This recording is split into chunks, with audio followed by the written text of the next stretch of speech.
Good evening, good afternoon, whatever the time of day may be. The record label you are looking at was issued in the year 1918. You may or may not be able to see the year 1918 at the very top of the label. It's on the Emerson record label. It's a 78 RPM record. Yes, it's 100 years old. The name of the song is Sometime It Will Be Love Time. It says, sung by William Robinson, accompanied by piano and violin. In 1918, this record sold for 35 cents. According to the Bureau of Labor Statistics inflation calculator, this year, in the year 2018, 35 cents from 1918 would be equal to $6.16 in today's money. Hold that thought. The red record on the left is a normal size 78 RPM record from almost the same period of time. As you can see, the Emerson record is only half the size of a normal size 78. So the song is much shorter than a normal song would have been in those days, and yet the price was $6. Before I play this record, I'm going to give you a little bit of history on the record.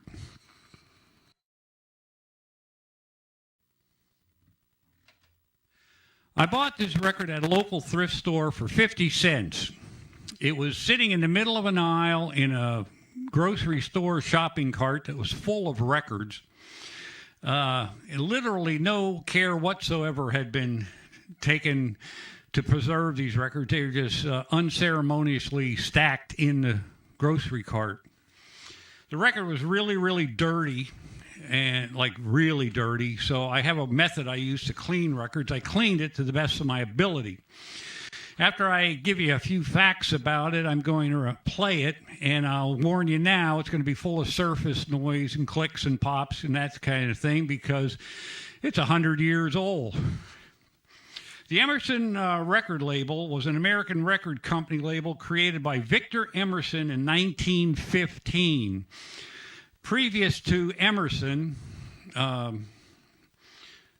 Victor Emerson had founded Columbia Records, and due to artistic and business differences, he left them and started Emerson Records in 1915.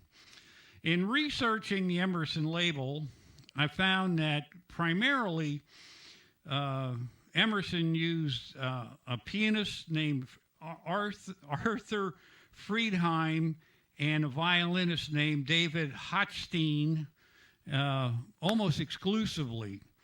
Now, the record that I have, that I will play shortly, credits a piano and violin accompaniment along with the singer, which may be these two guys. If they are, David Hochstein was born in 1892 and he passed away in 1918, the same year as this record. He died fighting in World War I. So you might say, well, if he died fighting in World War I, he couldn't be on this record. However, in reading about him, I found out that he, whenever he was on leave, he came back and performed and played his violin.